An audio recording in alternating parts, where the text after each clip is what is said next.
todos aqui. Saúdo também o coordenador do curso, o professor Nuno de Pinho Falcão, que vai moderar, né, esse nosso diálogo. Peço desculpas pelo meu pequeno atraso, mas hoje é um dia especial para todos nós, né, último dia do nosso minicurso. Lembrando que vocês vão estar recebendo o certificado até 20 de novembro. Então, tem o tutorial da Pró-Reitoria de Extensão que vocês receberam, quem é aluno do curso, né? Vocês receberam um tutorial da Pró-Reitoria de Extensão de como acessar o certificado de vocês. Só que antes vocês têm que encaminhar para o e-mail da monitoria uma redação de 4 a 6 páginas sobre uma das aulas que a gente desenvolveu aqui, tá bom? E também ter 75%, pelo menos 75% de frequência. Então, no dia 15 de novembro, a gente vai estar recebendo nos e-mails as redações, e no dia 20 a gente está... Não, maravilha, quem fez sobre todas as aulas só acrescentou, só ganhou, isso é muito bom, viu? De preferência sobre a aula de hoje, né, Patrícia? Talvez, principalmente sobre a aula de hoje. Então, a gente vai começar aqui o nosso procedimento de convívio de vida comum aqui nesse espaço, né, da aula virtual.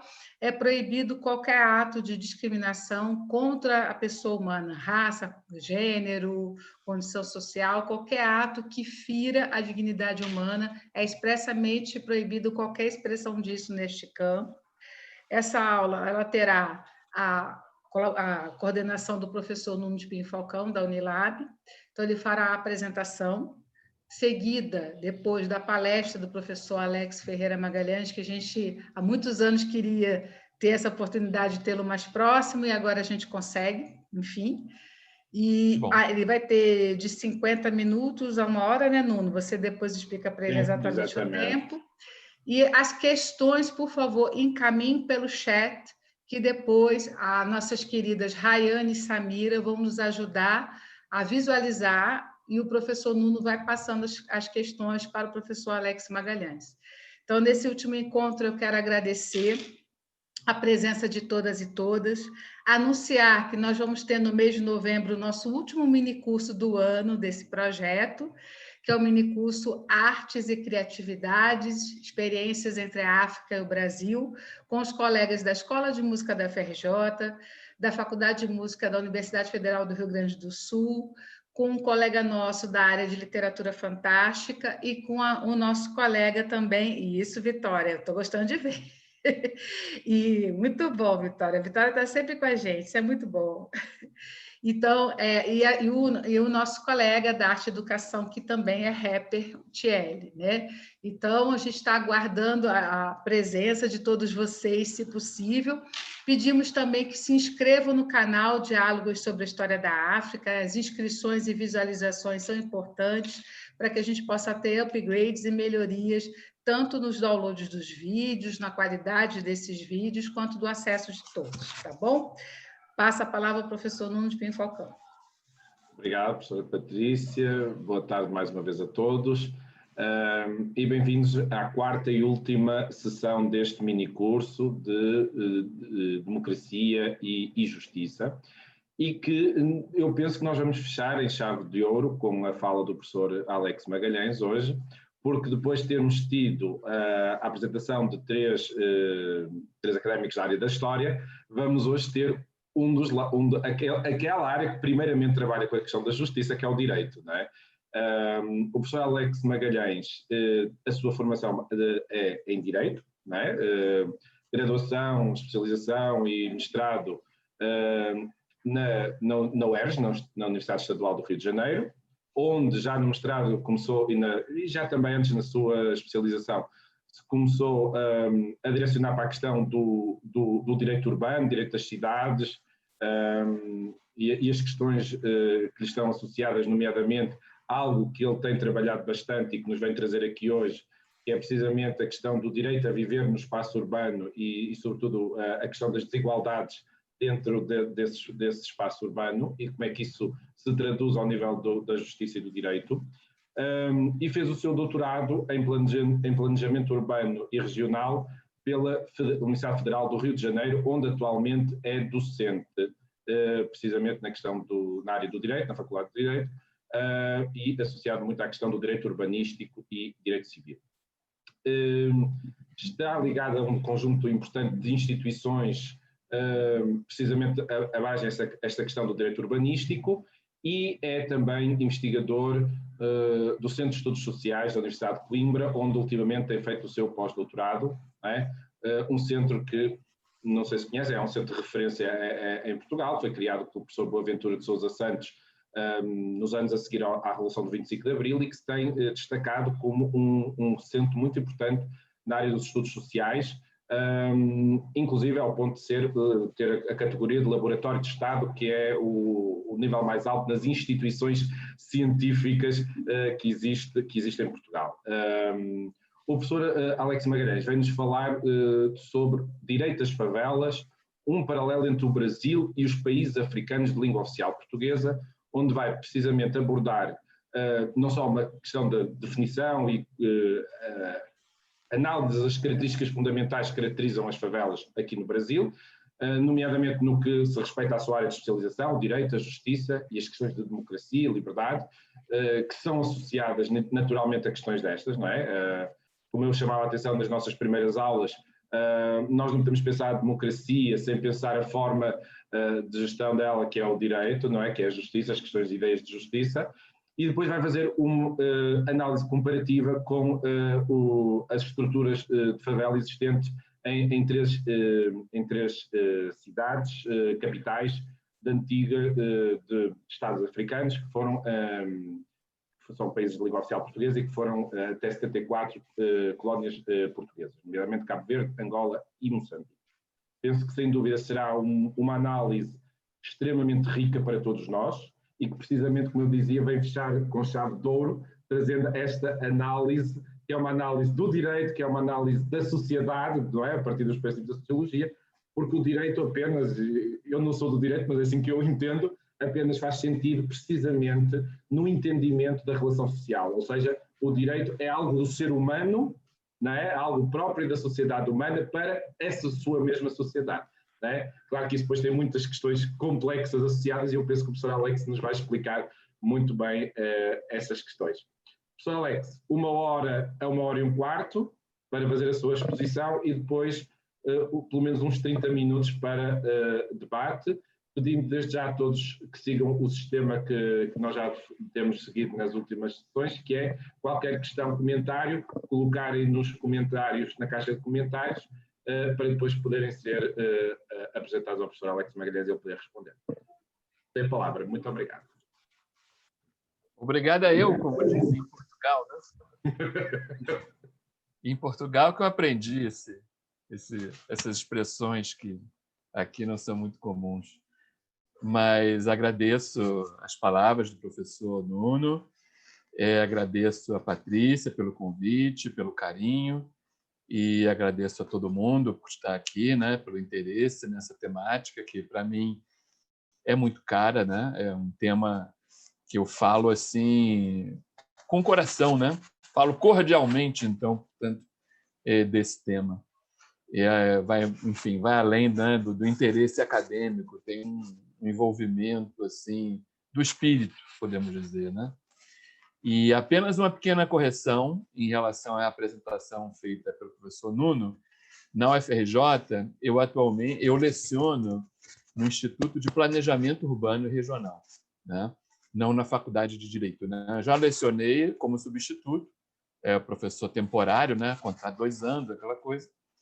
E depois no concurso para professor adjunto, e então fiz para um Instituto de Planejamento, que é a mesma unidade onde fiz o meu doutorado. Tenho interlocução com o direito, é um campo que eu não abandono, né? É uma referência para mim, né? Me identifico como jurista, mas tenho essa inserção lecionando direito para os estudantes de gestão pública, de planejamento urbano, o que é também uma experiência muito renovadora para mim, porque é um outro olhar, né? Um olhar que não é o mesmo olhar que os bacharéis em direito têm sobre o seu objeto de estudo, de trabalho. E só também aproveito essa apresentação para acrescentar um detalhezinho. Temos uma efeméride na semana que vem, na primeira semana de novembro. O Centro de Estudos Sociais completa 42 anos de fundação, né? Na primeira semana de novembro, né? Então, é também aí uma data aí, muito próxima de nós hoje, que tem a ver também com esse tema, né? Já que foi no SES que eu pude aprofundar muito a minha interlocução, meu intercâmbio com os pesquisadores oriundos do continente africano, que estão em grande número no SES, e então ali, de fato, foi um momento de troca muito profunda e muito importante, uma aproximação importante, né, em relação ao universo científico e social, né, dos países africanos, especialmente os de língua oficial portuguesa. Bom, então eu vou jogar aqui a apresentação. Se houver algum problema, Rayane, então a gente troca, né? A gente inverte aí as posições, né? Eu preparei aqui alguns slides para apresentar a vocês. Então, vamos lá. Bom, aí está o título e o belíssimo banner, né, que o grupo aí responsável pelo minicurso produziu, que eu gostei muito. E acima dele vão aí os meus vínculos institucionais, né? A universidade, a minha unidade, o laboratório de pesquisa que eu coordeno e também a logo do SES, né? Então, é um título que ele me ocorreu também muito a partir das visitas que eu fiz ao continente africano no ano de 2019, né? Tive a oportunidade de fazer 3 idas ao continente africano, ficar lá por 3 meses, visitando primeiro ao arquipélago cabo-verdiano, depois a metrópole de Luanda e, por fim, a Maputo e as cidades também circunvizinhas de Maputo. Então, uma experiência muito marcante e que eu vou tentar aqui falar um pouquinho dela, dar uma breve notícia dela, porque é o que o tempo permite. E, de fato, é muita informação, muita coisa importante e, enfim, fazer o máximo de esforço para caber no tempo que tenho, e eu peço até ao Nuno, enfim, a Patrício, a Rayane, que me avisem quando estiver pertinho de esgotar esse tempo, né? Então, por exemplo, nas minhas conversas, muitas conversas, encontros e colóquios que tive, né, nos 3 meses que passei em África no ano passado, numa delas, um dos colegas assim, muito dedicados, muito atuantes ali em Maputo, né, nas questões relacionadas aos bairros populares, ele mesmo me perguntava, né, mas, afinal, quais são os direitos dos moradores das periferias? Sejam eles escritos ou não, legislados ou não, quais são esses direitos?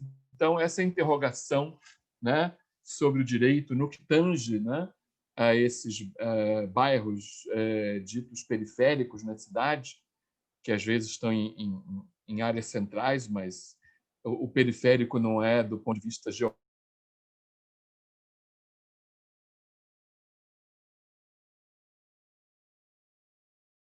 Força, né, a importância, né, e a pertinência, a atualidade dessa questão. Bom, estou aqui a receber um aviso que minha internet está instável. Esperemos que ela se estabilize.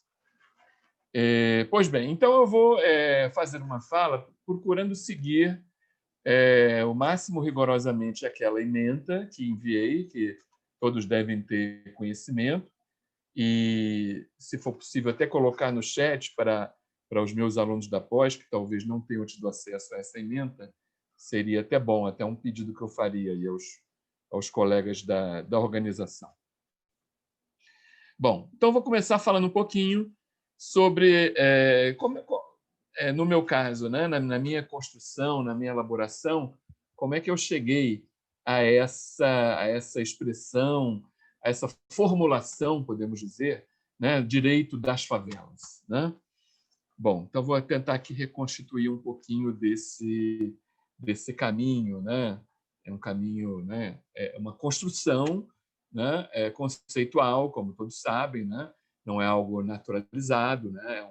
Enfim, resulta, né, de um conjunto de experiências e reflexões, né? Então, opa, não está aqui, pera lá. Assim, agora sim. Bom, eu começo então perguntando a vocês se essa imagem é familiar, se vocês conhecem essa imagem, né? É uma imagem que é relativamente conhecida, já foi veiculada, né? Em algumas oportunidades, né? E pode ser que alguns conheçam, né? Então, não sei se alguém colocou algo no chat a esse respeito. Aqui agora não consigo visualizar. Ah, bom, pera, consigo sim.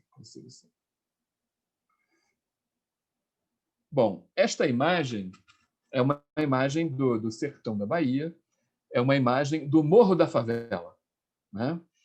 Então, digamos aí, pode ser um início, né? Um bom ponto de partida para a nossa história, para falarmos um pouco das favelas, né?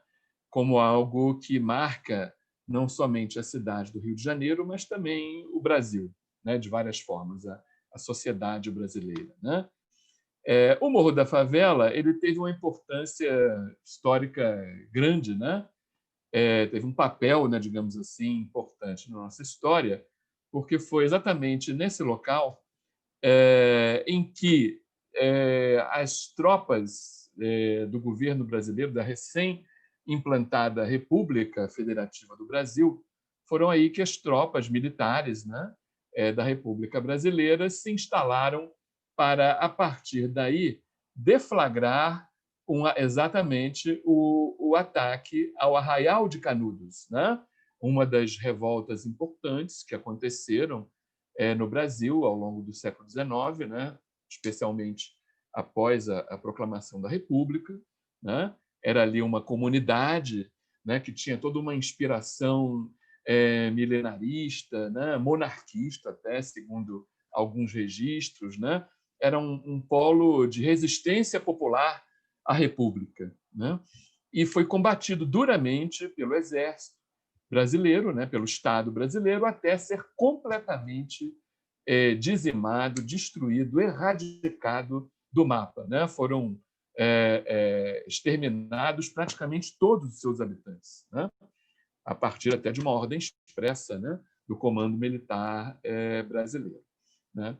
E daí um pouco que essa é uma das origens, né, dessa palavra, né, e da sua apropriação, né, no nosso léxico social e político, né? Nesse morro havia um arbusto, né, típico daquela região, né, que também se chamava favela, daí o arbusto deu nome ao morro, né? Se a gente for pegar no dicionário a palavra favela, a gente vai ver, né, que é uma palavra, na sua primeira origem, do campo da botânica, né?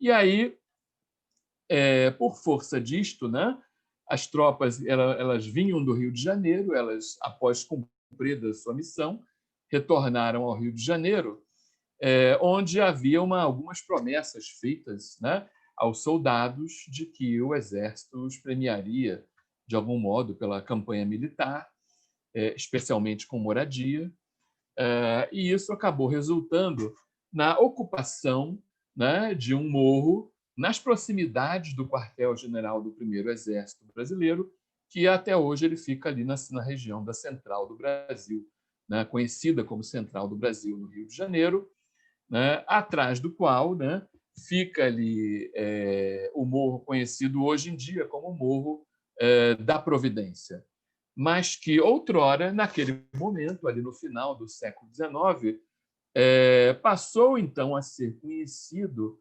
como o Morro da Favela, né?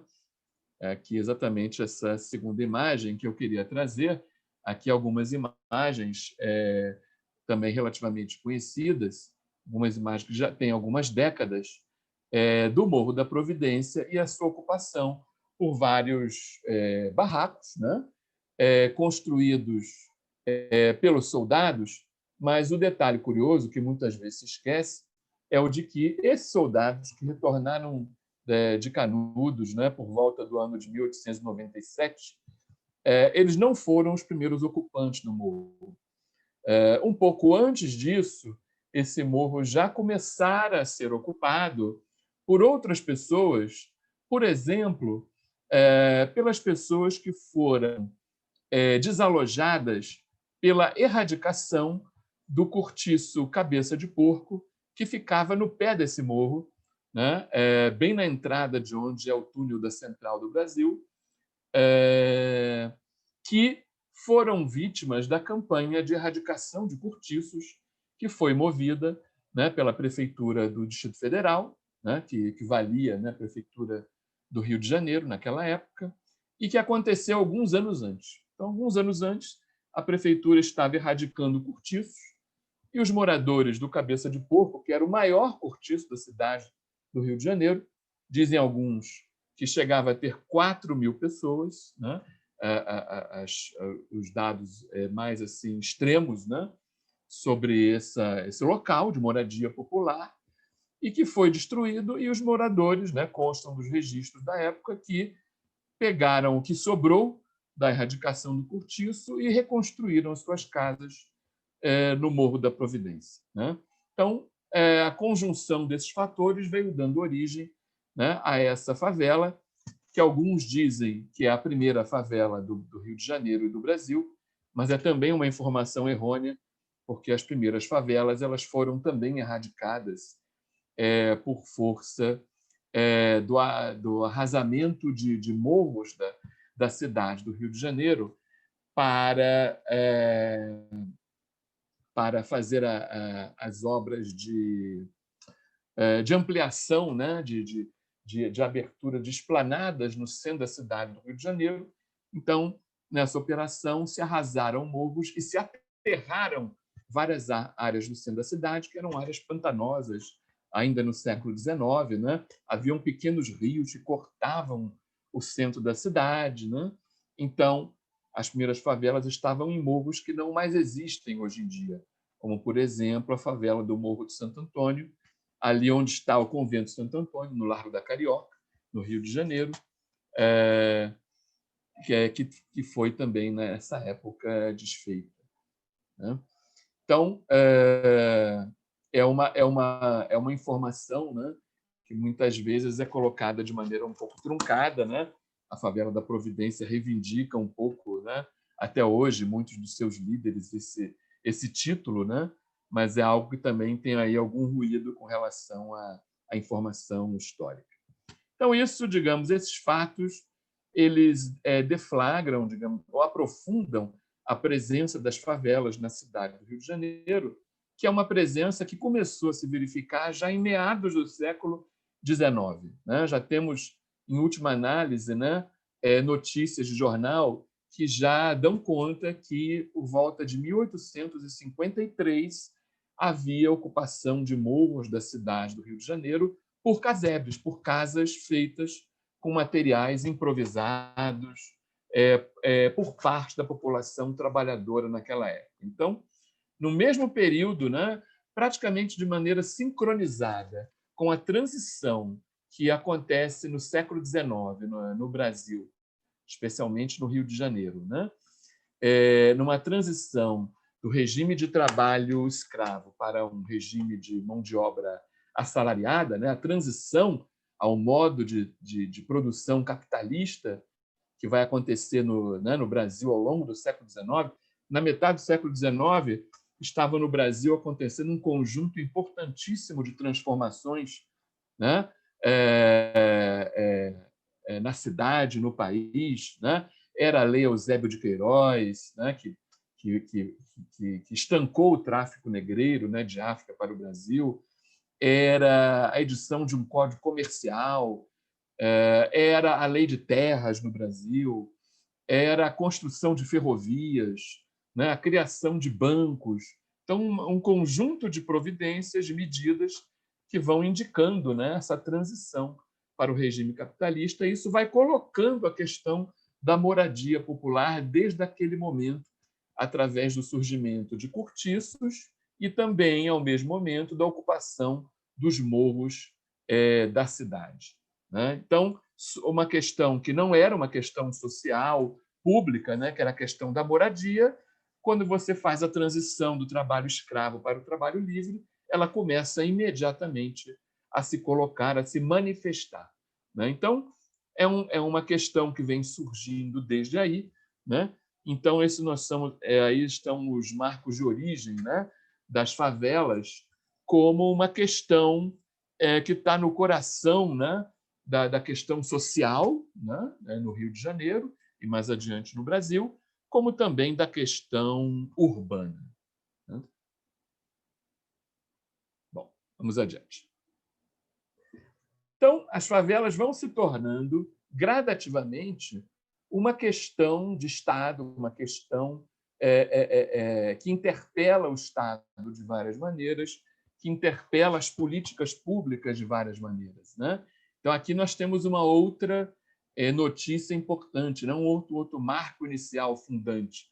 O primeiro censo das favelas realizado na cidade do Rio de Janeiro, precisamente no ano de 1949. Então, podemos dizer que nós temos 71 anos de produção de dados estatísticos ou geoestatísticos sobre as favelas no Rio de Janeiro. Então, já temos toda uma trajetória, né, toda uma série histórica de dados que nos ajudam a compreender, a conhecer, né, e a permitir a intervenção nesses espaços e o planejamento de políticas públicas voltados a esses espaços. Então, aqui tem um outro marco importante que eu assinalaria com relação a essa trajetória das favelas.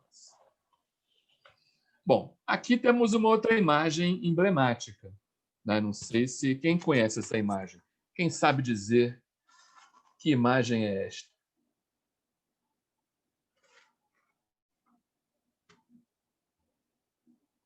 Exatamente, Tarsila do Amaral, né?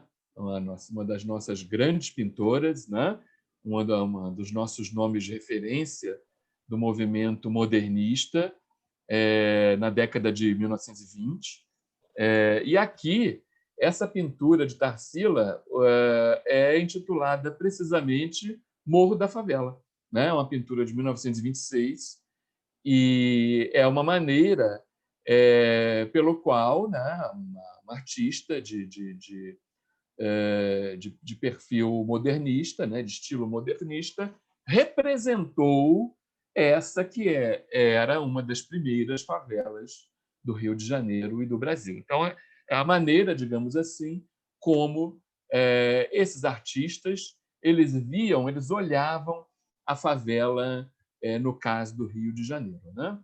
E, assim, eu não sei que sensação, né? Qual é o sentimento, né? A percepção que vocês têm dessa imagem, né? Mas ela, a mim, pelo menos, digamos, a inferência que eu faço a partir dela, veja, a favela é um local colorido, né? A favela é um local em que há pessoas, né? De cor negra, né? População majoritariamente negra e representada. A favela é um local que tem verde, que tem animais, né? Que tem áreas comuns, né? Que tem várias coisas que a cidade tem, né? Então, é uma representação, digamos assim, que não é, digamos assim, discriminatória das favelas, mas que, de algum modo, busca enfatizar que a favela, digamos assim, tem coisas boas. A favela tem coisas positivas, né? A favela não é apenas um local de precariedades, né? Ela também é um local de potências, né? De forças, né? De energias, né? Tem um certo, digamos, um certo capital social, né?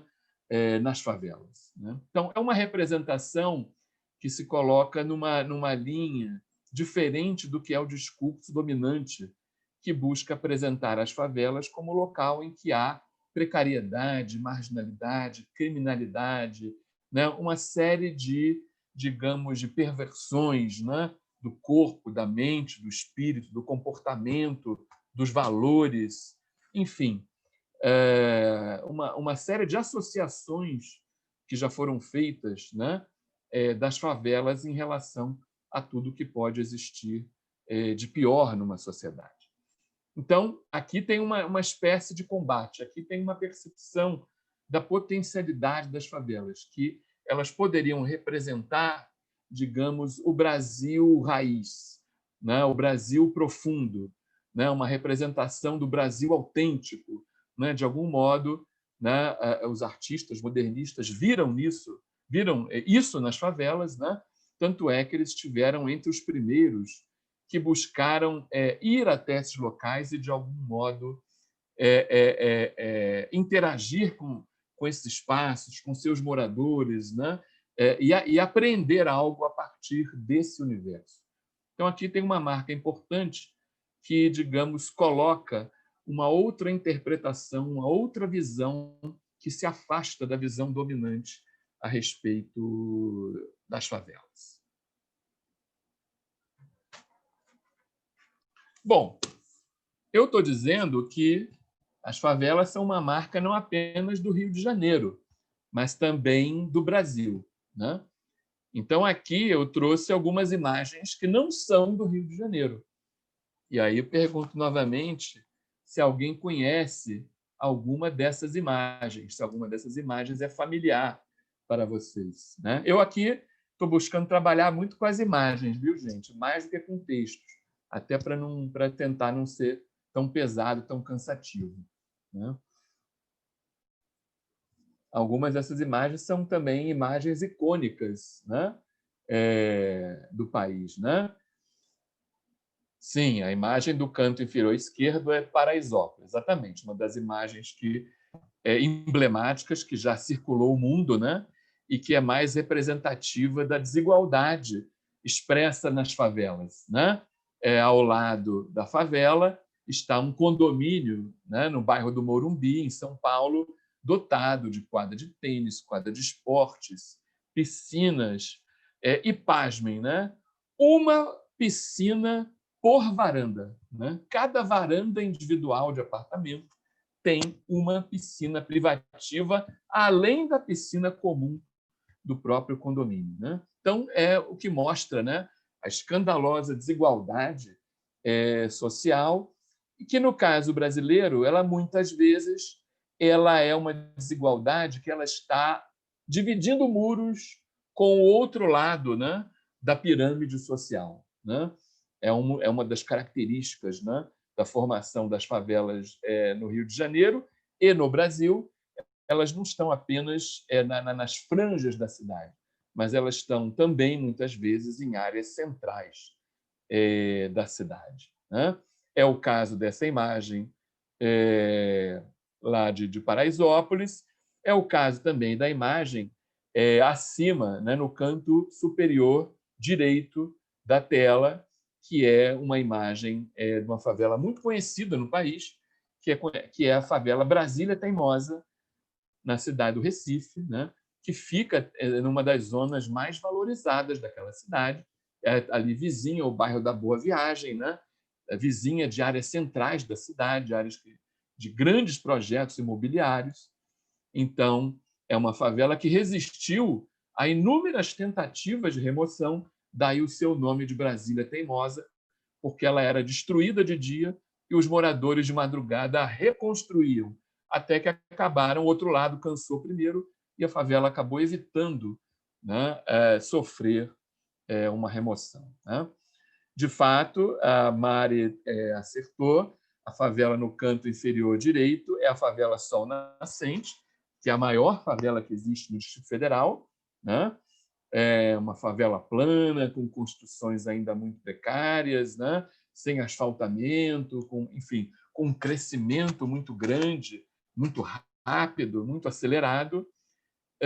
E no canto superior esquerdo nós temos a favela de Alagados, em Salvador, que também é muito conhecida, já foi objeto de músicas, né, e de outras formas aí de representação artística, né? Vejam que tem toda, né, uma literatura no Brasil consolidada sobre favelas, né? Nós temos registros na literatura, na música, na pintura, né? Enfim, várias expressões no teatro, no cinema, né? Uma produção riquíssima sobre favelas, e são registros importantes, né? Desses espaços, né? E do lugar, né? É importante que eles ocupam na sociedade brasileira, né? Em que pese, né, todos os processos de marginalização, de segregação, de opressão que ocorrem ao lado disso, existe também de várias maneiras uma percepção, né, de que são, né, espaços importantes na formação das cidades brasileiras de vários pontos de vista. Bom, então, não por outro motivo, né, as favelas têm sido objeto de estudo, de atenção de vários profissionais, né, de vários campos de conhecimento, né?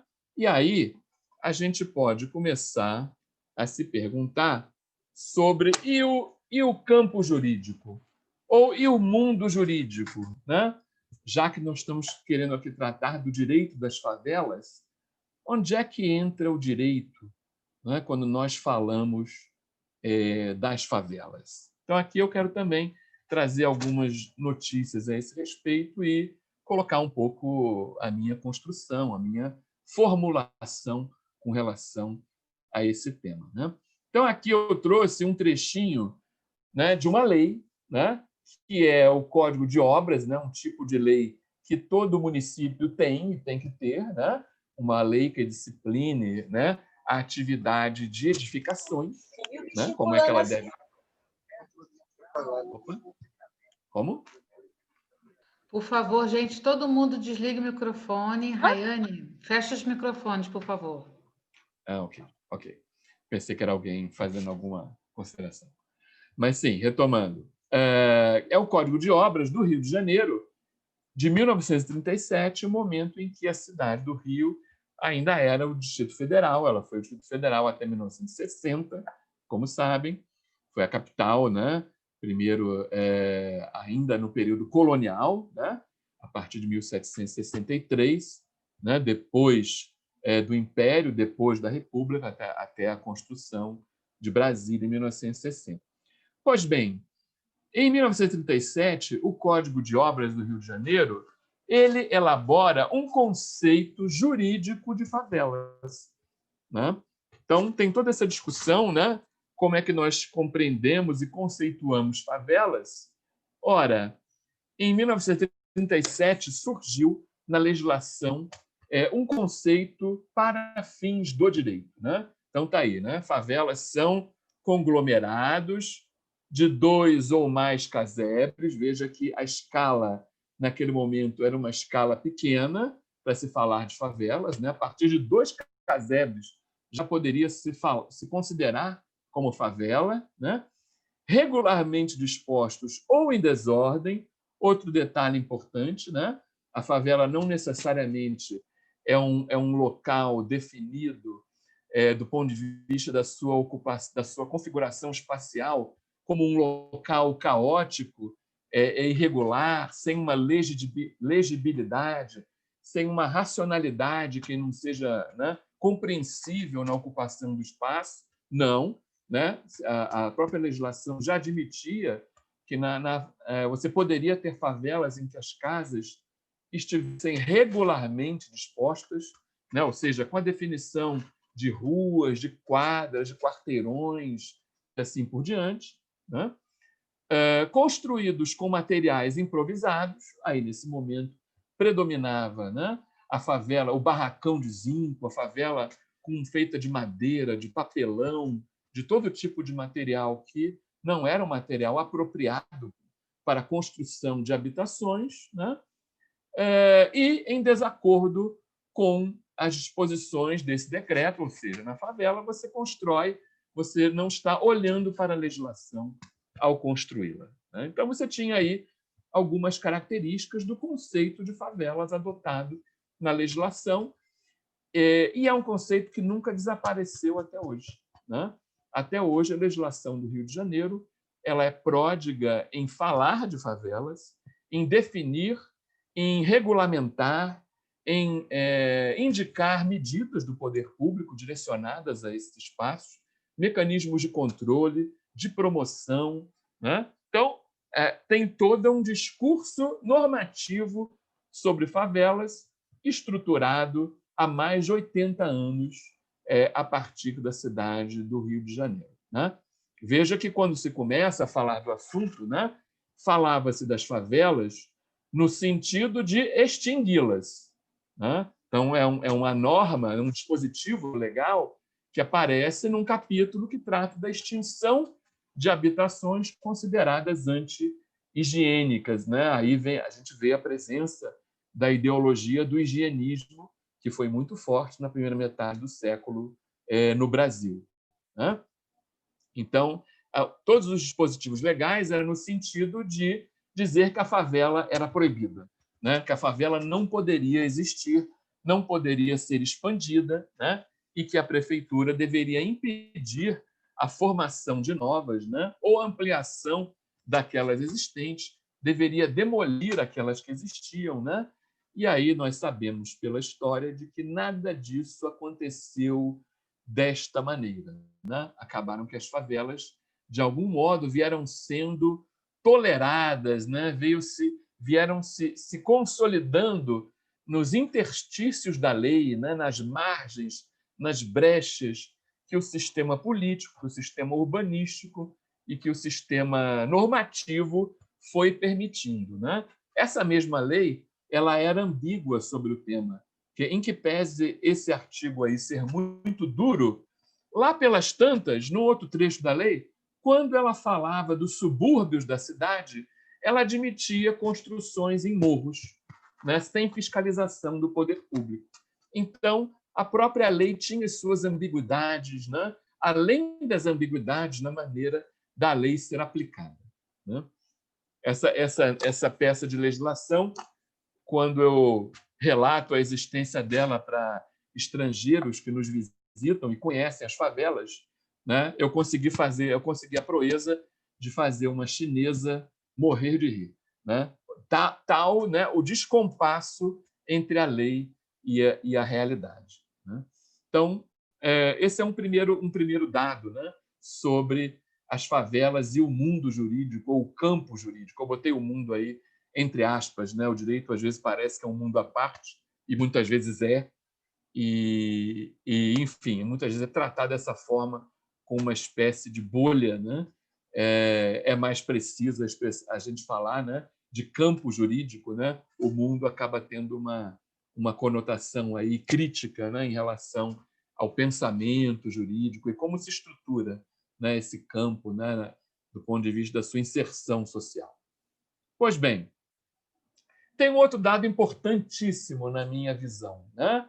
Que é a fala dos próprios moradores de favelas, né? Como é que eles próprios se referem ao lugar da favela quando são provocados a falar dela, e especialmente a respeito das conexões que podem existir entre a favela e o mundo jurídico, né? É muito comum uma percepção de que as favelas estão na ilegalidade, né? Nós temos diversos registros de falas, de depoimentos de moradores, né, reconhecendo que assim na favela é tudo virtualmente ilegal, né, que nada ali está de acordo com a lei, né? É uma fala que às vezes ela, digamos assim, ela é até, podemos dizer, mais realista do que o rei, porque nem tudo na favela é ilegal, né? Por diversas maneiras, né?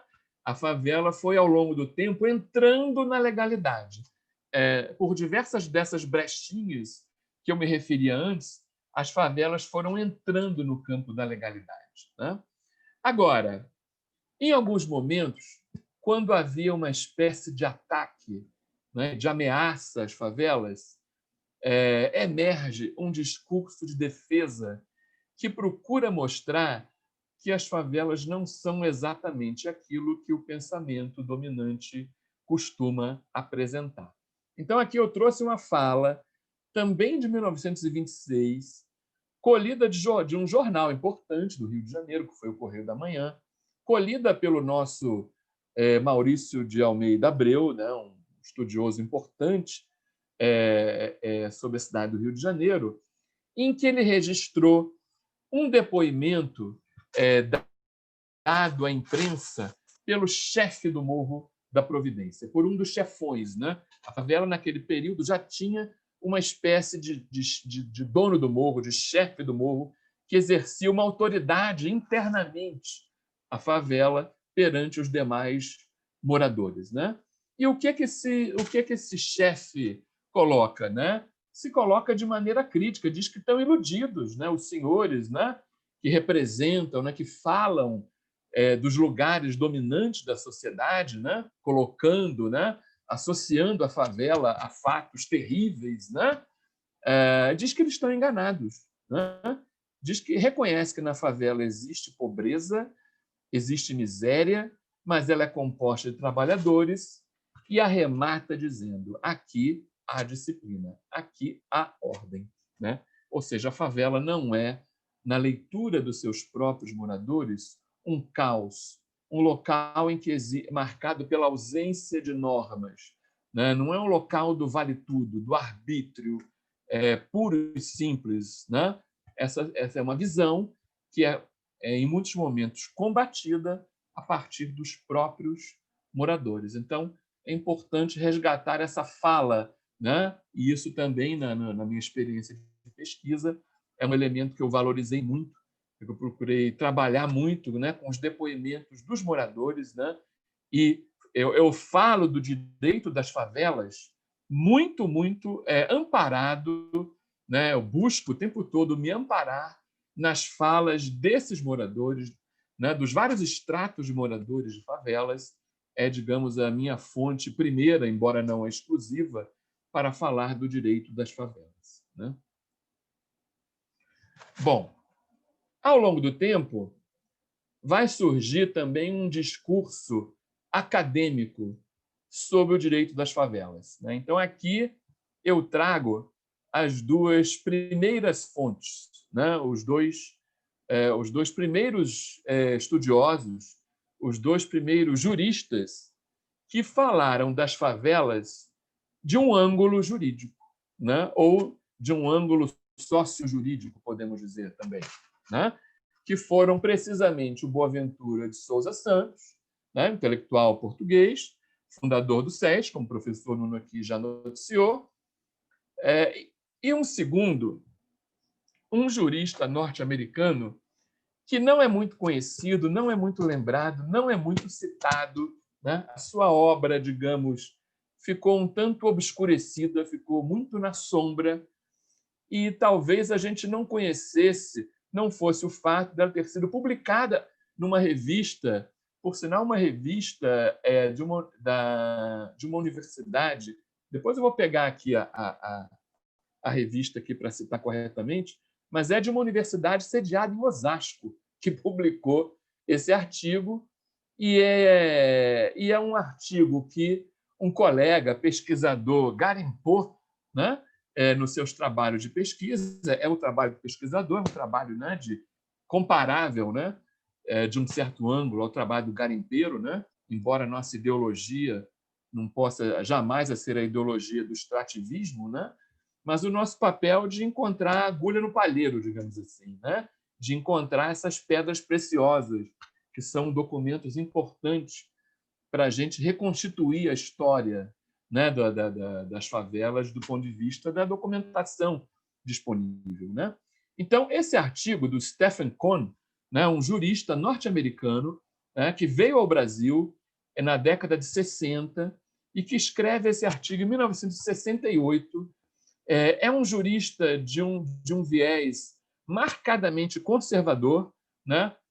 No próprio título, ele já usa uma palavra que acusa isso, squatters, né? Que é uma palavra que, na tradição inglesa, ela é usada para falar de invasores, né? Aquilo que o pensamento dominante no Brasil gosta de acusar os favelados, né, os moradores de favelas e outros, né, segmentos das classes populares, né, acusá-los de invasores, né, essa mesma perspectiva é a que aparece no uso dessa palavra squatter, né, da língua inglesa. Né? Então, é um autor aí do campo conservador que já quis olhar para as favelas e escreveu algo a respeito delas, né, no ano de 1968. Né? Vejam também um outro detalhe importante que eu queria registrar. A palavra favelados ela não foi traduzida para o inglês. Né?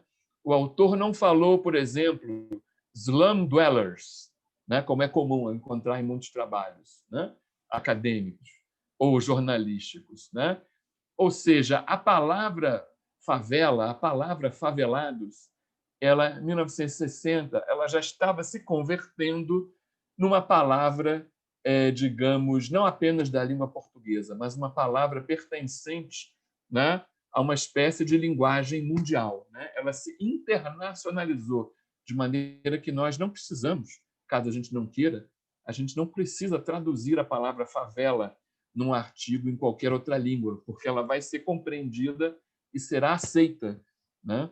Então, é uma palavra que se tornou mundial. Então, também um dado interessante. Né? Desde lá do Morro da Favela, no sertão da Bahia, no final do século XIX, né? A palavra favela chega, menos de coisa de 7 décadas depois, ela se tornou uma palavra mundial com outro sentido, e foi amplamente aí ressignificada. É um outro detalhe que eu queria ressaltar. Né? Então, no viés conservador, as favelas foram objeto de atenção de um jurista, de um especialista no campo do direito. E, de outro lado, um pouquinho depois, poucos anos depois, um outro jurista, já com uma outra formação, com uma formação interdisciplinar, com uma formação muito forte no pensamento crítico, com matrizes marxistas muito pronunciadas na sua formação, que é o Boaventura de Souza Santos.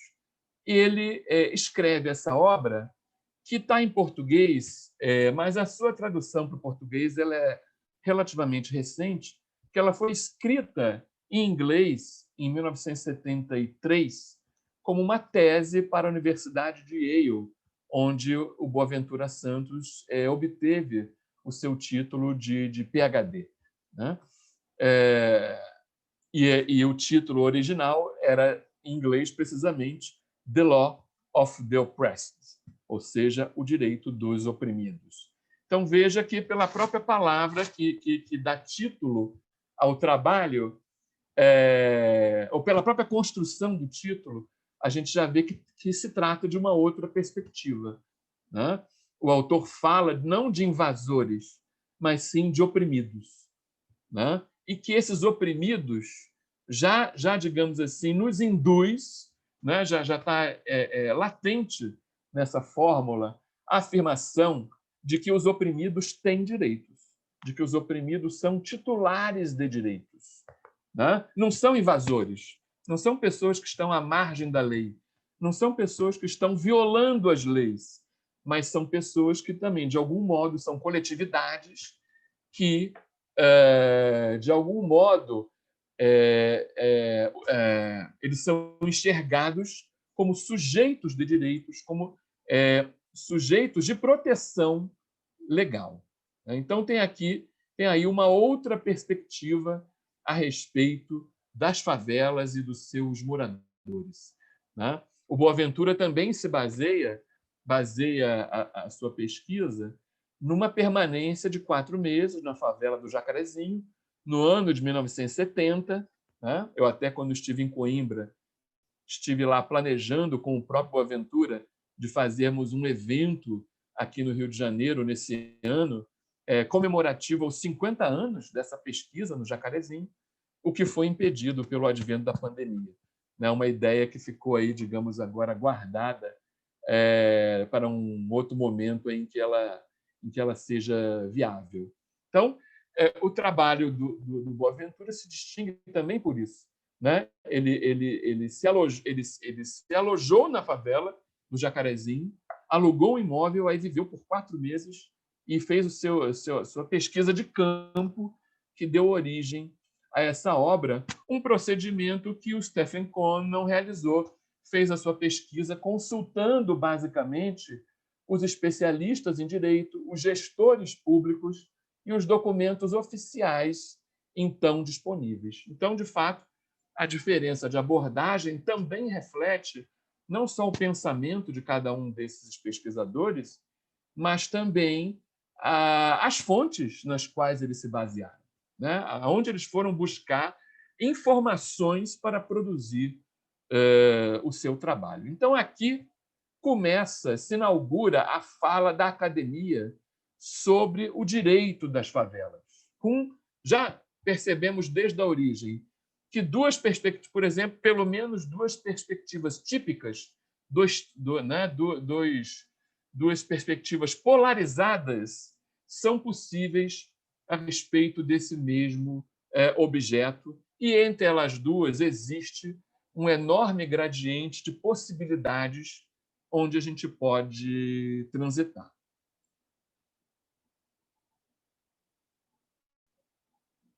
Bom, aqui, então, tem, como eu dizia antes, a fonte, ou uma das fontes que eu privilegiei.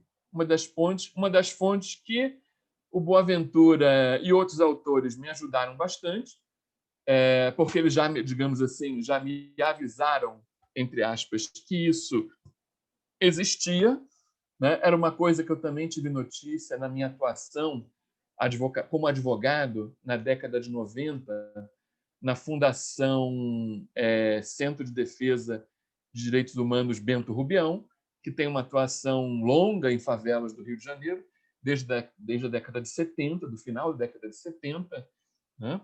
Se originou da Pastoral de Favelas, né? Então, desde ali, no meu trabalho como estagiário, advogado, eu fui tendo notícia de que nas favelas do Rio de Janeiro existiam determinadas práticas jurídicas, né? Aí essa classificação é de minha autoria, né? Isso ninguém disse para mim. Essa é a minha maneira de olhar esse fato, essa prática, né? Ou seja, as minhas fontes foram me avisando, né, me alertando que nas favelas existiam associações de moradores, e essas associações elas exerciam uma certa gestão do local, né? São organizações de base que exerciam uma certa regulação desses espaços, né?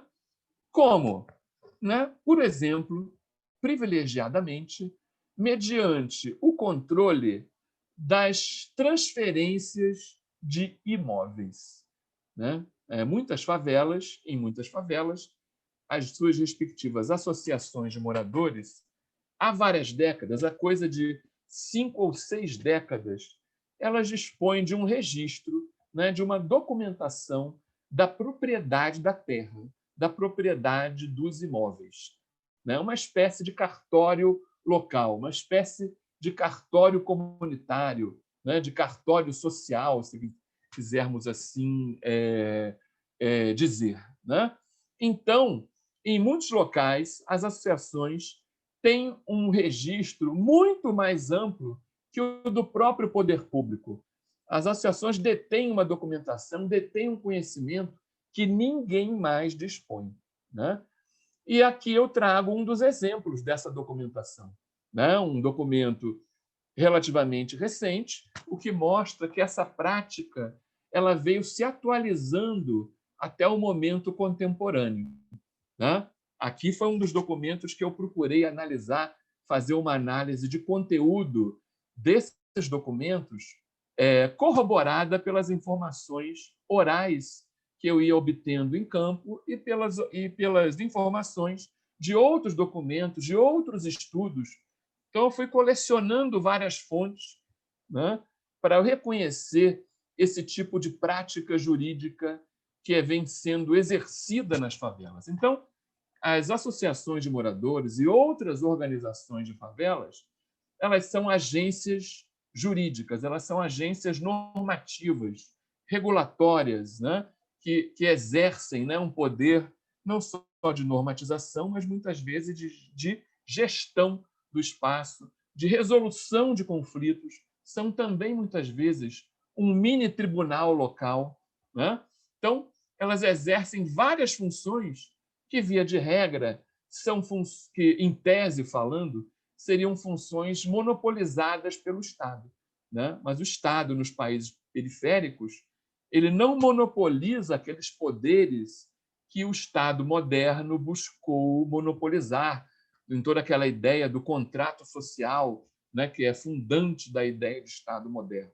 Então, isso no caso brasileiro e em vários outros, no caso africano também, podemos dizer isso não se realiza de diversas maneiras e por diversos motivos, né? Então, aqui tem um exemplo, né? Não vou entrar nos pormenores, porque senão iria me alongar muito, apenas dizer que esse tipo de prática ela não é isolada, é uma prática disseminada em vários outros locais. Aqui, por exemplo, eu trago, né, a notícia de um outro local, né, uma outra favela em que isso também foi feito, né? E veja que aqui, até visualmente, o documento produzido pela associação é um documento muito bem feito. Não é um documento assim artesanal, não é uma coisa feita em cima de uma perna, como nós dizemos. Não, tem um requinte na forma e no conteúdo, né? Ele, inclusive, ele imita, né? Ele emula uma escritura pública, né? Ele, digamos assim, ele poderia até iludir um leigo, né? Ele poderia ser induzido à crença de que se trata de um documento oficial, porque ele é todo elaborado, formatado, né? De maneira muito assemelhada aos documentos oficiais, né? Veja como é que é o layout, né? A disposição do documento, tem carimbo de cartório, né? Se usam termos próprios do direito, se usa uma linguagem que não é uma linguagem popular, é uma linguagem meio empolada, própria, formal, né? Própria do campo jurídico. Então, né? Se divide em cláusulas, né? Como se fosse uma escritura pública, né? Tem várias assinaturas, tem firma reconhecida. Então, tem diversos elementos que vão indicando o quê? Que é um documento que é para valer, que é um documento que é sério, que é um documento que tem uma oficialidade, né? Então, aqui eu tratei essa documentação como uma expressão de uma oficialidade popular, né? Ou de um formalismo popular, né? Ou uma apropriação popular do instrumental jurídico oficial, né? Uma apropriação popular dos instrumentos jurídicos criados pelo Estado, né? O povo pegou aquilo e aplicou para os seus fins, para fortalecer a ideia de que a propriedade da terra na favela é uma coisa que está normatizada, regularizada, oficializada, ela não está ao Deus dará, né? Tanto é que o discurso muitas vezes é esse. A favela tem uma legalidade que é própria e essa legalidade é verbalizada por diversos agentes internos e até externos à favela, né? De um certo ponto de vista, essa prática jurídica ela é vencedora, né? Em que sentido? No sentido de que alguns agentes externos à favela foram convencidos da legitimidade e até mesmo da legalidade dessas práticas. Então, é uma prática que furou o bloqueio ideológico, né? Que dizia que tudo na favela era ilegal, irregular, etc., informal e outros epítetos que depreciam aquilo que acontece na favela, né? Em síntese, né? Qual é a minha contribuição que eu procurei estruturar para esse debate sobre favelas e o mundo jurídico, traduzido nessa expressão o direito das favelas? Então, vão aqui alguns dos meus postulados, dos meus pressupostos, quiçá hipóteses, né, com as quais eu tenho trabalhado e que são os resultados, né, da minha pesquisa, da minha reflexão e da minha elaboração sobre esse tema, né? Então, primeiro, as favelas são espaços da cidade densamente regulados, né? Não tem nada de caóticos, não tem nada de anômicos, de desregulados, né? Enfim, dos vários Ds que se aplicam às favelas, né? São espaços em que há uma regulação, e essa regulação, eu diria, ela é densa, vem se consolidando há várias décadas. Então, ela não é uma coisa primitiva, rústica, né? Ela já tem um nível de sofisticação, inclusive, né? Segundo, essa regulação ela é um fenômeno social, né? Um fenômeno urbano, e é um fenômeno complexo, eu diria. Por que é complexo? Primeiro, porque ela provém de múltiplas matrizes, né? Ela não vem só de dentro da favela, ela vem de dentro e de fora, né? Ela vem de fora de várias agências do Estado e outras agências que não são do Estado até. Ela vem de dentro, mas de várias agências, não só da associação de moradores, mas de outras agências também, né? Então, esse fenômeno configura aquilo que a teoria já chamou de pluralismo jurídico, né? Uma expressão urbana e contemporânea, né? E do hemisfério sul do fenômeno global do pluralismo jurídico, que é estudado desde a Alemanha no início do século XX, por exemplo, né? Tem um dos primeiros autores, né, a trabalhar com essa noção é um autor alemão que escreveu uma obra em 1910, né? Então, e falava das comunidades tradicionais, né, na Alemanha. Então, tem toda uma tradução desse fenômeno no contexto contemporâneo, urbano, hemisfério sul, né? Segundo, por que é complexo? Porque é uma regulação que ela é internamente conflituosa. Ela expressa um conflito entre o Estado e as favelas, um conflito entre os vários segmentos nos quais a favela se decompõe, né? O morador comum, o comerciante, o líder comunitário, a boca de fumo, os diversos segmentos em que a gente pode decompor, né, os moradores de favelas e as agências do Estado.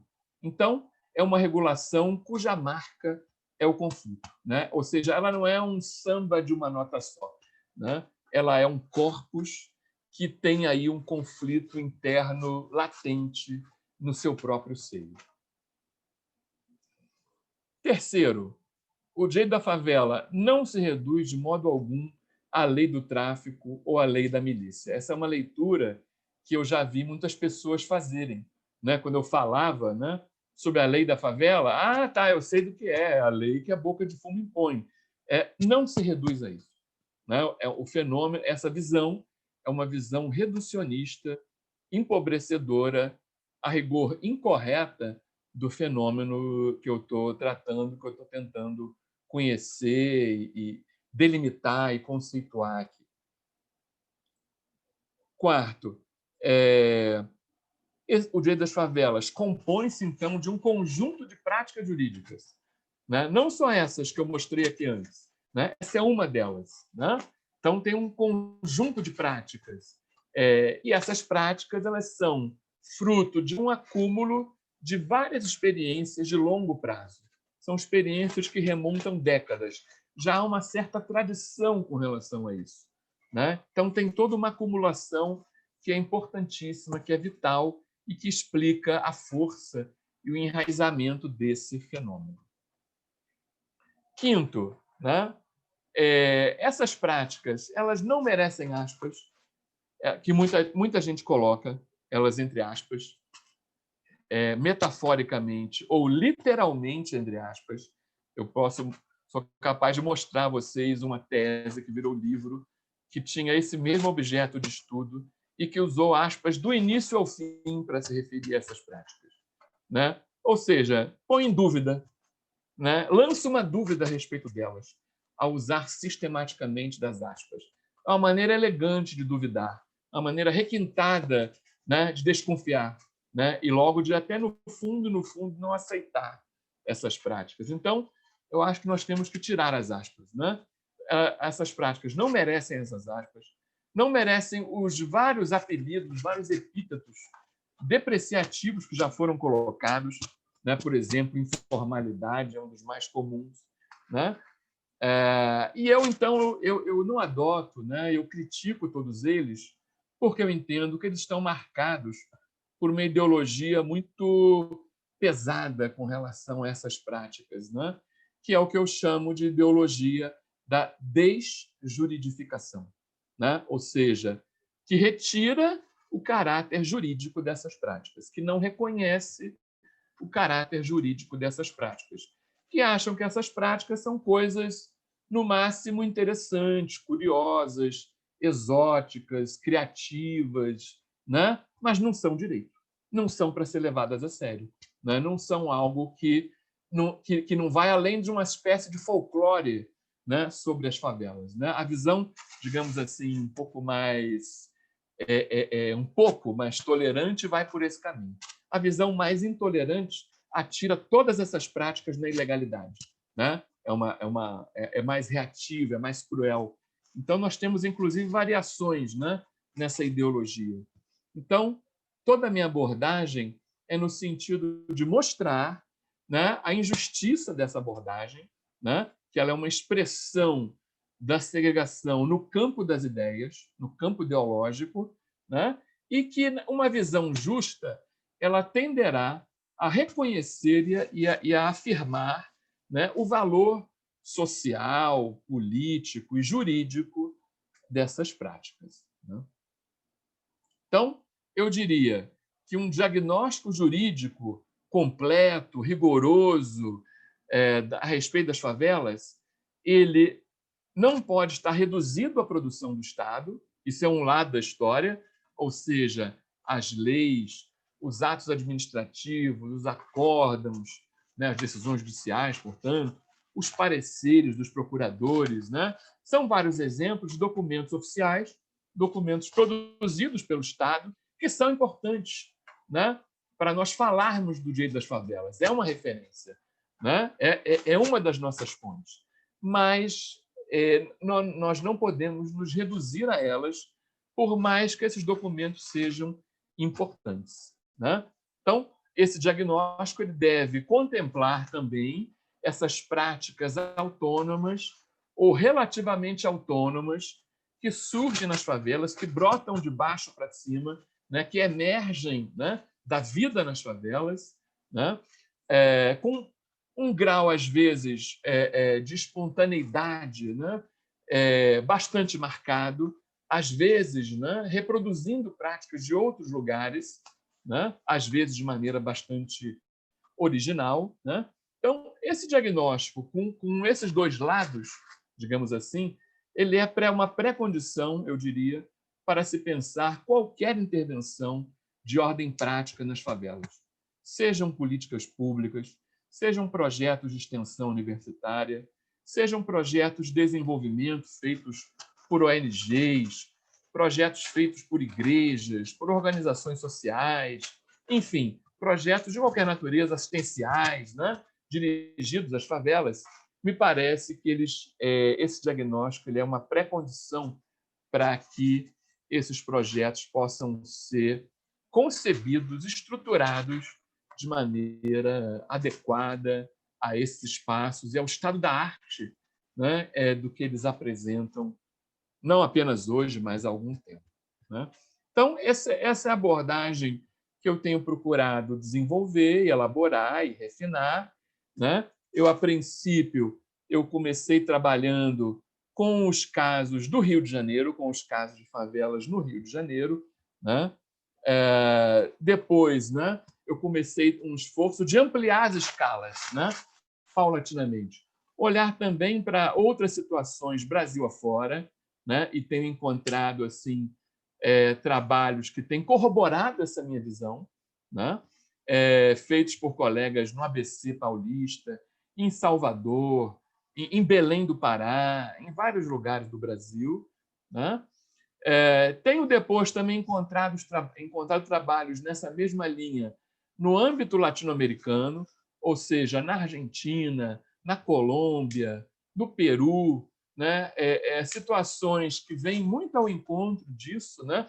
Obviamente, não estou falando de que sejam fenômenos iguais, né? Estou falando de fenômenos que têm uma comparabilidade entre eles, que têm pontos de conexão que são muito fortes, né? Obviamente, não estou fazendo tábula rasa das especificidades, sejam regionais, sejam nacionais, que existem. Quanto mais a gente amplia a escala, mais essas especificidades se manifestam, né? Então, assim, tem um esforço de ir ampliando em escala continental e, mais recentemente, né, a partir, né, dessa minha experiência em Portugal e no continente africano, que eu começo a ampliar para além mar esse meu olhar, trabalhando aí numa escala, digamos, mais mundial, a partir aí de casos e situações de cidades na comunidade dos países de língua portuguesa, especialmente, né, a metrópole, né, de Luanda, ali a capital de Angola, Maputo, né, capital de Moçambique, e algumas cidades de Cabo Verde, basicamente a cidade da Praia, do Sal e do Mindelo. São cidades pequenas, né, em comparação com as nossas, né? Então aí está um pouco assim o panorama nacional brasileiro. Eu não sei, o Nuno e Patrícia, se em virtude do tempo não valia a pena dar uma parada aqui para ouvir um pouco atender as perguntas, e aí no final eu poderia mostrar algumas imagens dos 3 países, né?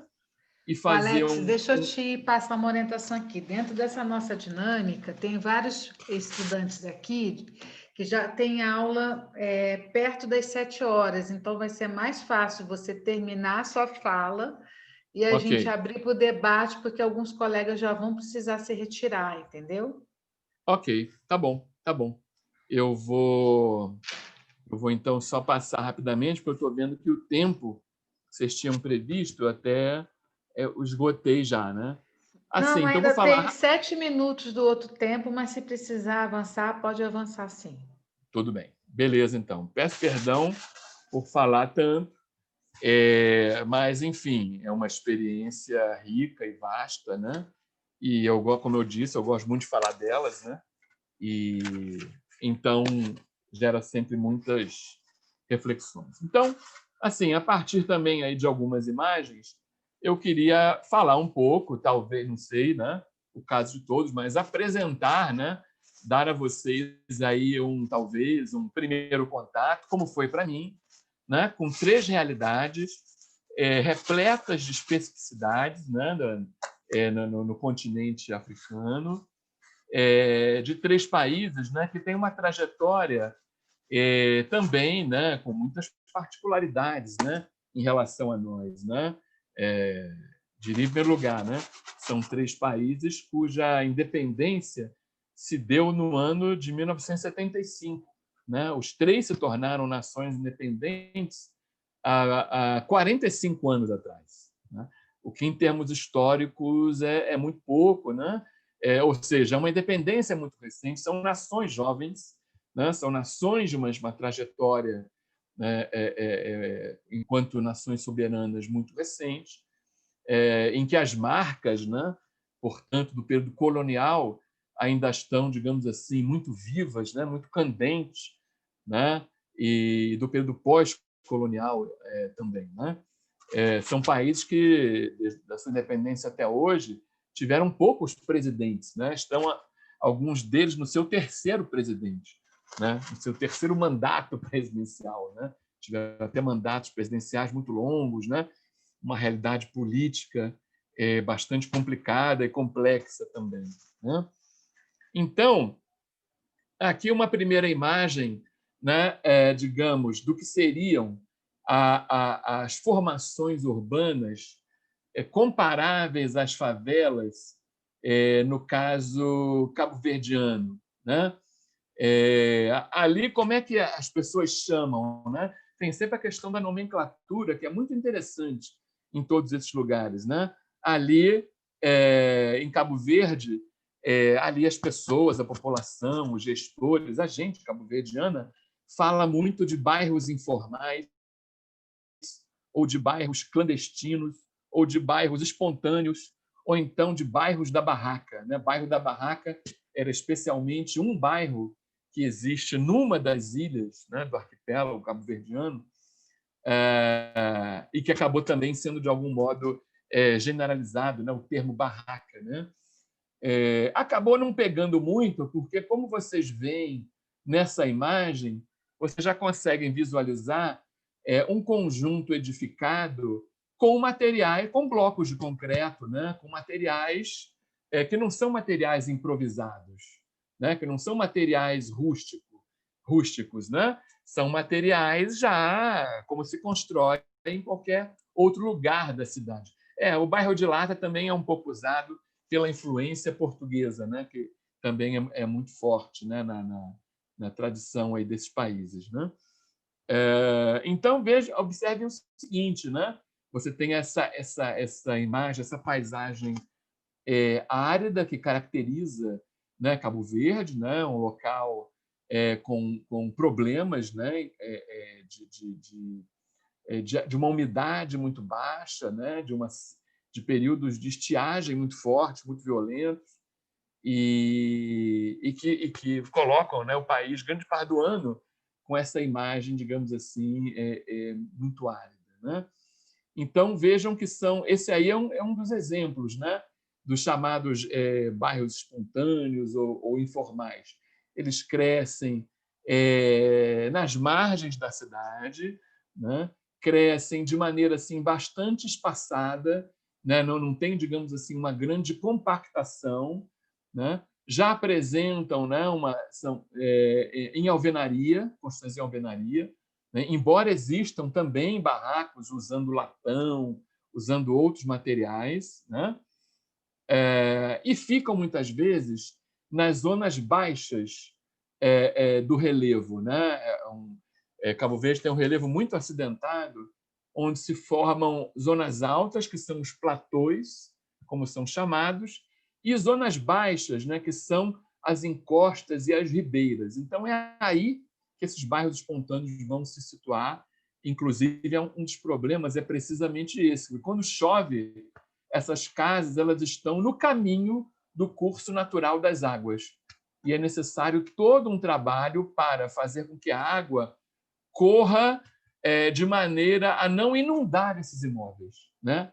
A tirar o curso d'água desses imóveis, o que muitas vezes é uma operação dificílima. Né? Então, tem toda uma questão de drenagem, de risco geológico, né? que é a grande, uma das grandes questões, né? Para esses bairros, né? No caso de Cabo Verde. O fato de chamar de bairro é interessante, né? Porque, de algum modo, sinaliza que fazem parte da cidade. Né?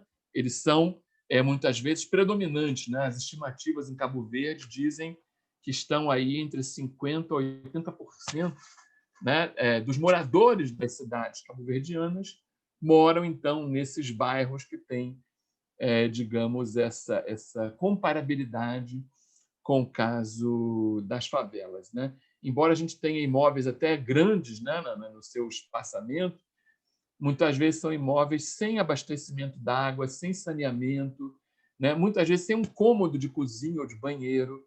Né? E até uma das exigências para o processo de legalização é exatamente que eles sejam dotados dessas estruturas. Né? O que eu ressaltaria muito rapidamente sobre o caso cabo-verdiano? Né? Em Cabo Verde, você tem uma outra figura, né? A questão da criança as crianças indo pegar água, né? O que mostra esse problema, né? da ausência, né? de um fornecimento de água na casa dos moradores. Mas em Cabo Verde é muito comum, muito disseminada a prática do juntamon, né, na linguagem crioula, né, que é a linguagem, né, popular de Cabo Verde. Né? Se fala português, mas a língua nativa, na verdade, é o crioulo. Né? Então, o juntamon, né, ou seja, aportuguesando a expressão o junta-mãos, né? Ou então, na linguagem que nós usamos no Brasil, o mutirão. Então, o mutirão é uma prática estabelecida nas comunidades empobrecidas de Cabo Verde, né? O que mostra, né, algum nível, né, de trabalho coletivo, de associativismo existente nesse local, e o que os técnicos mais gabaritados, né, que eu conheci em Cabo Verde, o que eles recomendam é que o juntamão ele deveria ser reconhecido como um instrumento da política pública, né? Ele devia ser oficializado, fortalecido, valorizado, né? De algum modo financiado, né, pelo Estado, na medida em que não é somente o Estado que tem que produzir as soluções, né, em termos de melhorias habitacionais desses espaços, mas a solução muitas vezes precisa vir dos próprios moradores e das suas organizações. Então, há quem advogue esse reconhecimento, né, essa oficialização de uma prática comunitária, né? Então, esse é um dado importante, né, na experiência cabo-verdiana, né? Veja que aqui, nessa outra imagem, na pichação nos muros, né, aparece ali a palavra favela, né? Veja como é que a palavra se internacionalizou, né? Vejam também como as construções, mesmo sendo feitas com material, com blocos, elas têm um acabamento, né, um pouco limitado, elas têm uma aparência rústica, né? As casas de material improvisado elas não têm laje, elas têm telhado, como aparece aí à esquerda, essa casa pintada de azul, né? Ela não é de bloco ainda, né? Ela é de material metálico. Então veja que tem essa variação, né? Tem espaços públicos, que é uma coisa que facilita você definir ruas, definir caminhos, definir espaços públicos, né, num processo de urbanização desses lugares, né? E aí entra um outro dado muito interessante da experiência cabo-verdiana. O governo ele tem alguns programas e projetos de melhorias desses locais, né? Ele tem algumas políticas definidas. São limitadas de vários pontos de vista, não tem recursos financeiros nem humanos, são muito limitados os recursos. Mas eles têm uma certa escala e um programa especialmente, né, chamado de Pracimp, que era um programa especialmente de legalização das casas, ele foi um surpreendente sucesso de público em Cabo Verde. Ou seja, a população aderiu massivamente ao programa de legalização, procurou o programa, né? O programa veio ao encontro de um interesse da população em obter a legalização do seu imóvel, e até uma coisa que eu pretendo estudar mais a fundo, né? Esse programa como, digamos assim, um case de sucesso em Cabo Verde do ponto de vista da adesão popular a esse programa. Bom, aqui nessa outra imagem aparece também um outro dado que está presente na experiência cabo-verdiana, que é a mercantilização dos espaços, né? a estruturação de um mercado imobiliário, mesmo em áreas pobres, periféricas, precárias, você já vê imóveis à venda, imóveis sendo expandidos na perspectiva de serem vendidos ou alugados pelo dono para terceiros, né? A gente vê também uma certa verticalização, imóveis com 2 e até com 3 pavimentos, né? Então, tem algumas coisas comparáveis à favela no Brasil, ao lado de outras que são bastante específicas. Bom, passo então para o caso de Luanda, né? Em Luanda, a situação, digamos, que tem comparabilidade com as favelas é aquilo que se conhece nessa cidade, nessa metrópole, como o Museque, né? Alguns escrevem com QU e outros escrevem com K, né? Há fontes, né, bibliográficas que usam uma fórmula ou outra, há uma certa variação, Isso tem essa palavra, né, na linguagem, né, numa das muitas línguas, né, vigentes em Angola, né, um país, né, em que há diversas línguas vivas, né, tradicionais, né, nativas, e lá na origem, né, de uma dessas línguas, o Musek ele significa terra vermelha, né, e tem essa alusão aos caminhos e às ruas não asfaltadas, as ruas barrentas que marcam esses bairros da cidade. Pois bem, os Museques são uma grande instituição de Luanda e de Angola, né? Existe, digamos assim, um lugar comum bastante disseminado, né, que eu ouvi algumas vezes em Luanda, né, e até li referências também a esse respeito, de que quase todo angolano é capaz de dizer que foi nascido e criado no Musek, né? É uma coisa que remete às raízes do povo angolano. Então, tem todo esse aspecto identitário, né? Uma marca profunda na sociedade, assim como são as favelas, no caso do Rio de Janeiro e também até de outras cidades, né?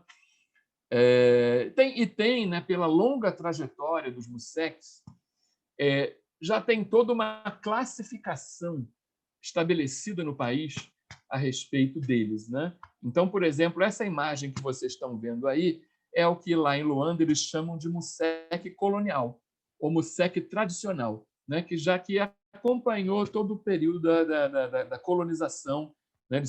A origem deles é anterior à independência. Eles foram, né, na sua formação, relativamente controlados pelo Estado, né?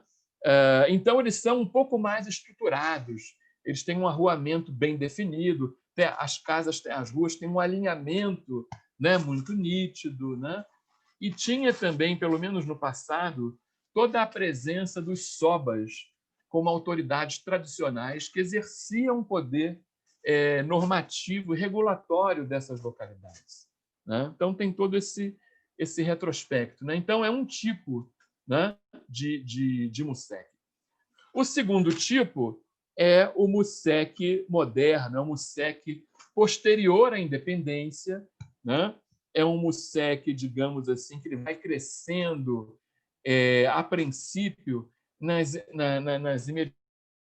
imediações, no entorno próximo da cidade baixa de Luanda, da Baixa de Luanda, que vocês veem lá ao fundo, né? Que é a parte que era a cidade branca do período colonial, né? A parte mais bem urbanizada da cidade, mais bem servida, né? E ao redor dela se formaram extensos colares de bairros populares de ocupação espontânea, mais recentes, e aí aparece, digamos assim, o aspecto mais dramático, né, da situação social e urbana em Luanda, porque são bairros muito compactados, né? Não tem verticalização, vocês estão vendo, né? Os materiais são improvisados, os telhados são todos improvisados, todos têm pedra em cima deles para não voarem, né? Luanda é um lugar que venta muito, né? E chove muito também, então tem que ter toda essa proteção. Então, são bairros muito compactos, que não têm ruas, né? São vielas, são becos, são caminhos muito estreitos, caminhos onde, por exemplo, não se consegue passar com uma geladeira, caminhos onde, por exemplo, quando alguém falece, o caixão tem que passar por cima das casas, porque não há espaço disponível nos caminhos para passarem objetos maiores, né? Apenas pessoas, né? Então, aí é uma precariedade muito maior, e são também construções mais recentes, autorreguladas, em que você, via de regra, não tem autoridade tradicional e tem autoridade do administrador escolhido pelo Estado angolano. Bom, temos uma terceira tipologia do Musek, que é aquela tipologia que aparece nas periferias distantes da cidade, né? Aí existe mais espaço, você tem, né, digamos, essa vantagem de o sistema viário ser possível transitar a pé ou mesmo veículos, mas você tem uma grande carência de infraestruturas e um mix de habitações construídas em alvenaria e outras com materiais precários, né? E aí também vão ter níveis de pobreza muito acentuados, né? Bom, por fim, né? Nós temos também no MUSEC aí uma outra situação de alta dramaticidade, que são os MUSECs formados a partir das remoções, né? A experiência angolana é uma experiência muito marcada pelas remoções. Eles não têm muitas experiências de urbanização de MUSECs, né? Mas têm muitas experiências de, por exemplo, de remoções para locais ultra distantes, completamente fora da cidade, completamente fora do contexto urbano. Então, esse é o caso de um MUSEC, que era uma comunidade que estava na ilha de Luanda, numa área central valorizadíssima da capital, uma área privilegiadíssima, né? Era uma população de pescadores, né? E que foram transportados integralmente, dezenas de famílias, para uma localidade 40 quilômetros distante daquela original, onde habitavam originalmente, né? Então, lembrando muito a nossa experiência do Rio de Janeiro, da formação dos conjuntos habitacionais. Quem conhece, por exemplo, a história da Cidade Alta, né? Como a Patrícia conhece bem, a história da Vila Kennedy, né? A história da Vila Aliança, né? São locais formados por remoções distantes 30 ou 40 ou mais quilômetros da ocupação original, né? Que era muito precária na época em que aconteceu, né? Porém, né, foram colocados numa outra situação, né, de menor precariedade do que onde estavam, né? Aqui, no caso de Luanda, os moradores foram realocados numa situação de muito maior precariedade, né? Então, uma violência extrema, né? E uma outra situação também de uma dramaticidade muito forte, né? Enfim, Luanda é um teste para a nossa sensibilidade e para as nossas emoções, né? Na minha experiência, né? Bom, por fim, nós temos esse tipo de empreendimento. Luanda e Angola é um país que aderiu aos grandes empreendimentos, às grandes operações urbanas. Então, aí se fizeram essas operações de produção de conjuntos habitacionais.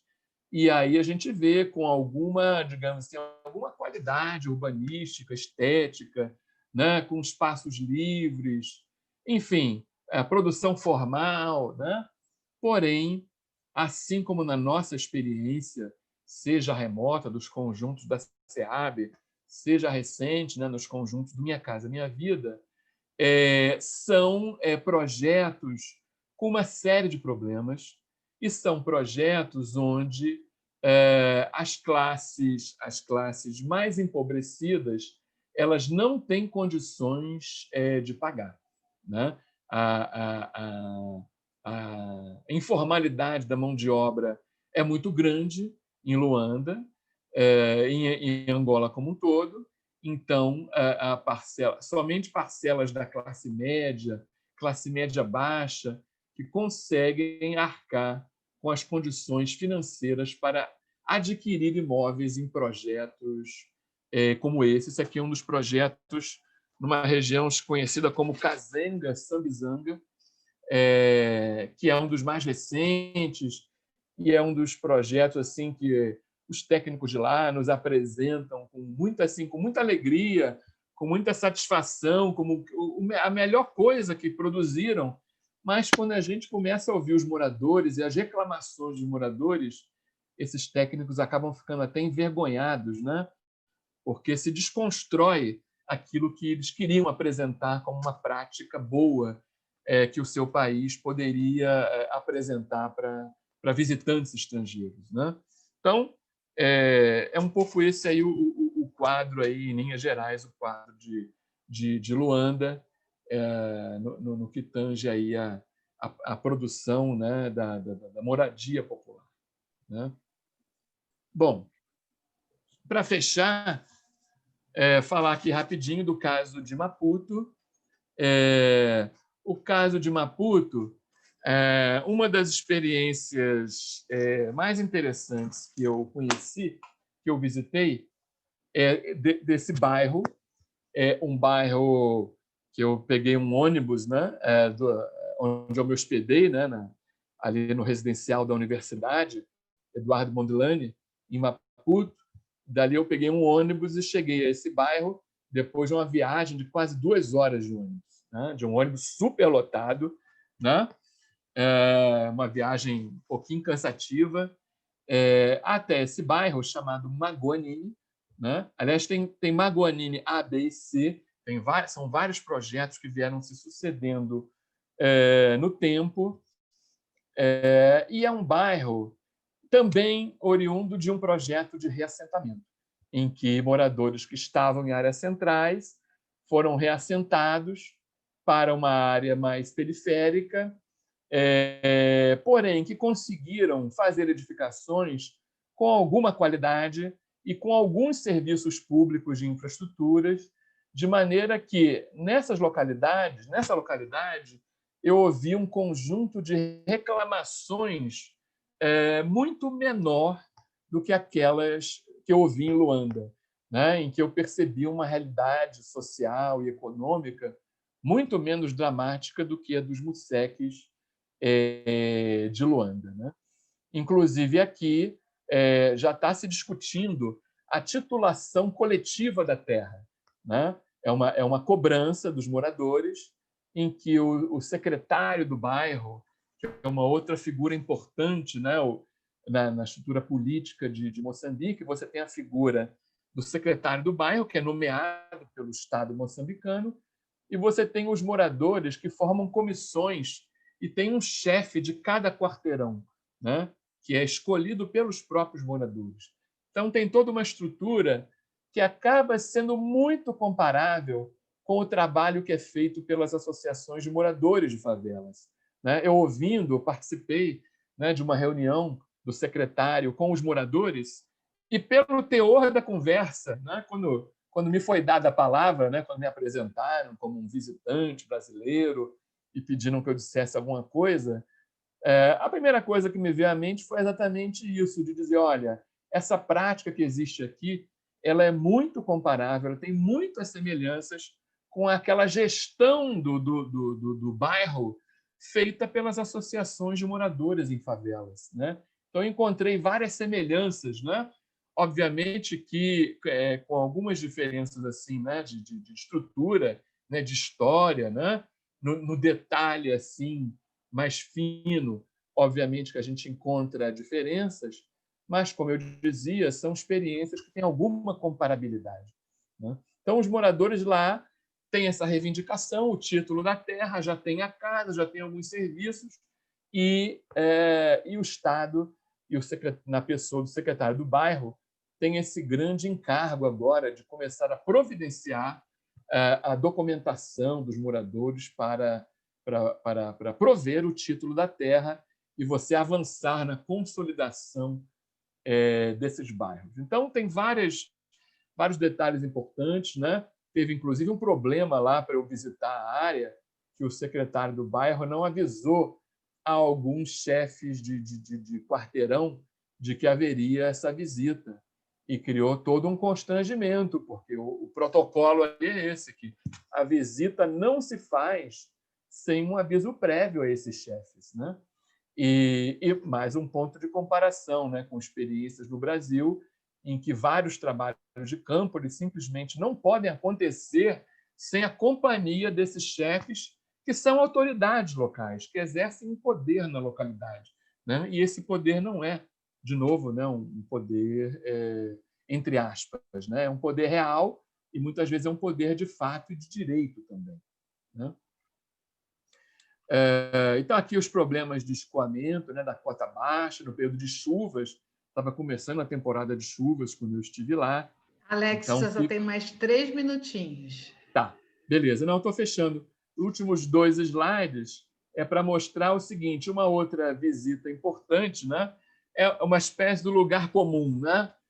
Quem vai a Maputo, né? É igual vir ao Rio e ir na Rocinha, né? Quem vai a Maputo está fadado a ir a Mafalala, né? O bairro famoso, o bairro de Samora Machel, de Craveirinha, de Eusébio, enfim, de várias figuras emblemáticas da história moçambicana.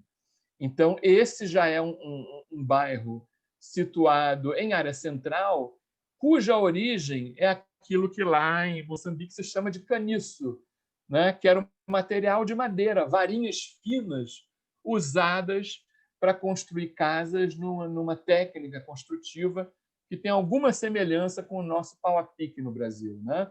Embora no nosso pau-a-pique a madeira é um pouco mais grossa, se usa muito barro, enfim, ali é uma técnica em função dos materiais que se encontram na localidade. E que foi se transformando, várias casas já passaram para casas ou de chapa metálica ou de blocos, e é um bairro que tem se tornado uma referência nacional em termos de projetos de várias naturezas. Projetos culturais, projetos esportivos, projetos educacionais, projetos urbanos. Então, é uma espécie de grande case de referência, né? Para o país, né? Tem aí o grafite, que é amplamente praticado, né? Tem uma série de mitos, né? Que envolvem o local, uma espécie de figueira mágica, né? Enfim, então tem uma série de nuances aí importantes. Tem aí a quadra, que é uma espécie de centro do bairro, né? Centro nevrálgico, nervoso do bairro, local de comunicação, de encontro, de festas, de comícios políticos, né? De uma série de eventos. Ali ao fundo a gente vê sobressaindo mais alta a construção do museu, né? Uma obra pública importante. Então, a gente já vê algumas infraestruturas, né? Sendo colocadas nos bairros de Maputo, né? E uma regulação e uma autorregulação também bastante evidente desses locais, né? Bom, gente, então acho que é isso, né? Essa aí, como finalização, é a grande questão, é uma das questões com as quais eu tenho trabalhado, né? Nesse olhar panorâmico das experiências brasileiras brasileiras e africanas, né? No caso dos PALOPs, né? O que a gente pode aprender uns com os outros, né? E que papel os intercâmbios Brasil-África podem cumprir, né? Eu penso, né? Eu como marinheiro de primeira viagem nessa discussão, né? Eu penso que as nossas experiências no Brasil, tanto as boas quanto as ruins, elas podem antecipar problemas para o caso africano, ou seja, nós podemos ajudá-los prevenindo vários problemas, né? Para que eles digamos, não repitam, né? As nossas experiências ruins e, ao contrário, se inspirem nas melhores. E, ao contrário, né? As experiências africanas elas nos ajudam, nós aqui no Brasil, a reconhecer avanços importantes que aconteceram aqui, né? A gente, às vezes, tem dificuldade em reconhecer as nossas próprias forças e potencialidades, e eu vi muita coisa nessas visitas que eu falei, nossa, se esse pessoal aqui pisasse no Brasil, eles iam levantar as mãos para o céu com algumas coisas que já existem, né? Já são aquisições, né? Na nossa realidade.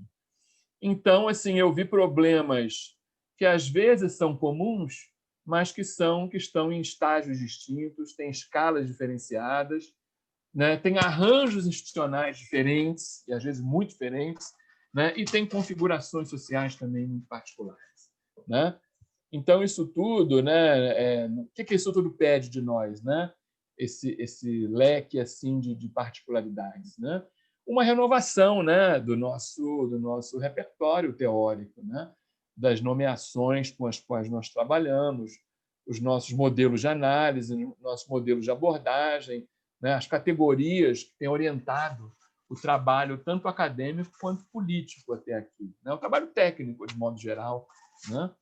E acho que assim, de modo geral, acho que é uma lição ou um extrato assim que vale para todo mundo, né? Acho que tanto aqui como lá carecemos de desenvolver enquanto sociedade, né? enquanto sujeitos políticos, né? Uma pedagogia da potência, né? E não a pedagogia da ausência, para a gente tratar, né, de questões como favelas, dos seques, de caniços, de bairros de lata, enfim, né? Por aí vamos. Né? Gente, então, olha o microfone. Tem uma guinada importante, né, ideológica e pedagógica que carecemos todos de processar. Então, acho que é isso. Perdão por ter me alongado. Queria colocar aqui o meu brigada em crioulo, o meu canimambo em Moçambique e os meus candandos em Angola. E queria encerrar com essa música, né? Já que é um encerramento, uma música linda do Rui Mingas, né? Feitos de lágrimas passadas, os meninos do amor fazem alegria do céu puxando as candentes mais bonitas. Opa! Com lábios de dizer nova poesia, letram as estrelas como letras e vão juntando no céu como pedrinha. Estrelas letras para fazer novas palavras e vão juntando no céu como pedrinha. Estrelas letras para fazer novas palavras.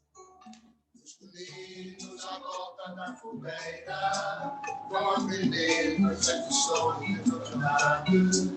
Vão aprender como se ganha uma bandeira. Vão saber o que custou a liberdade.